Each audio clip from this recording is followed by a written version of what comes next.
বর্তমান রাজনৈতিক পরিস্থিতির প্রেক্ষিতে যাত্রী সাধারণের সদয় সতর্ক দৃষ্টি করা যাচ্ছে এবং সন্দেহজনক কোনো কিছু দৃশ্যমান হলে তা তাৎক্ষণিক আইন শৃঙ্খলা রক্ষাকারী বাহিনী বা রেল কর্মচারীকে অবহিত করুন এবং সম্ভব হলে সন্দেহজনক ব্যক্তিকে আটক করে আইন শৃঙ্খলা রক্ষাকারী বাহিনী বা রেল কর্মচারীকে হস্তান্তর করার জন্য অনুরোধ করা যাচ্ছে।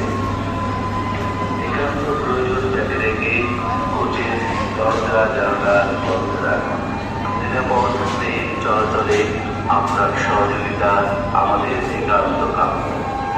ধন্যবাদ।